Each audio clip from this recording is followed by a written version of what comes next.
मरुधरा पर एक और संकट गहराया है। ब्लैक फंगस के आतंक के बीच कोरोना से ठीक हो रहे बच्चों में MIS-C बीमारी फैल रही है। कोरोना संक्रमित बच्चे भी multi system inflammatory syndrome in children यानी MIS-C से जूझ रहे हैं। इस बीमारी के कारण बच्चों के अंगों में सूजन आती है।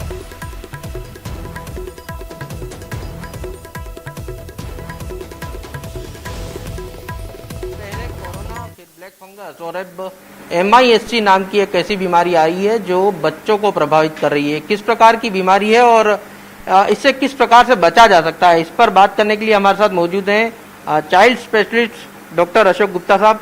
सर, MIS-C नाम की बीमारी सुनने में आ रही है, किस प्रकार की बीमारी है ये?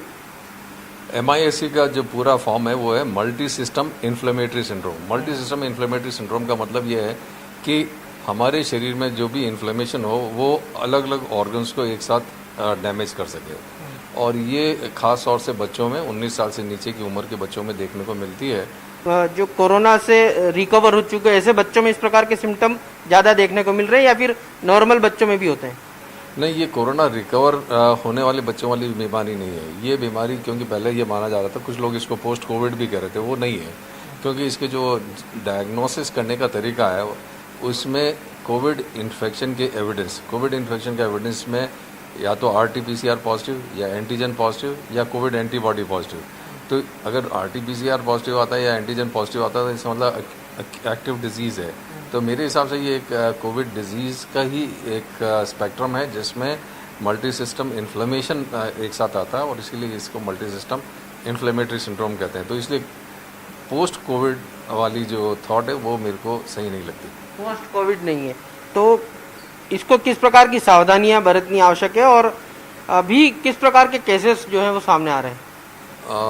इसमें सावधानी तो ये है कि हमको हमारे डॉक्टर्स को एजुकेट करने की ज़रूरत है कि वो उसको समय रहते इस स्थिति को पहचान लें और उसको पहचान करने के बाद उसका उपयुक्त उपचार शुरू हो जाए, क्योंकि इसमें एक स्थिति है जिसको हम बोलते हैं Kawasaki like presentation. Kawasaki like presentation में आपके प्लेटलेट्स की मात्रा बढ़ जाती है और साथ में आंखों में लाली ज़्यादा आती है। तो इस तरीके की जब प्रेजेंटेशन होती है इसमें हार्ट की जो एक आर्टरी है, कॉरोनरी आर्टरी, वो डैमेज उसके डैमेज होने की संभावना रहती है। तो ऐसे स्थिति में हमको एक स्पेशल इंजेक्शन है जिसको बोलते हैं IVIG, ये देने की ज़रूरत पड़ती है। तो महत्वपूर्ण बात क्या रहेगी कि हमें एक तो डॉक्टर्स को एजुकेट करने की ज़रूरत है और साथ में इस समस्या को समय रहते पहचान के और सही उपचार करने से इन बच्चों की गंभीरता से बचाया भी जा सकता है और समस्या को कम किया जा सकता है। परिजन कैसे जानेंगे कि बच्चों को इस प्रकार के लक्षण दिख रहे हैं?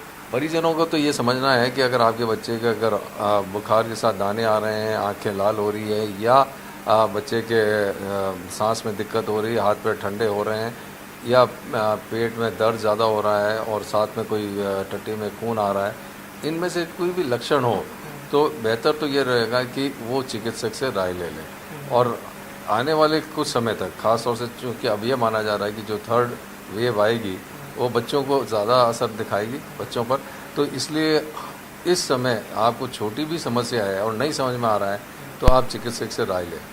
कैमरा पर्सन अविनाश के साथ सौरभ गृहस्थी, न्यूज़ 18 राजस्थान, जयपुर।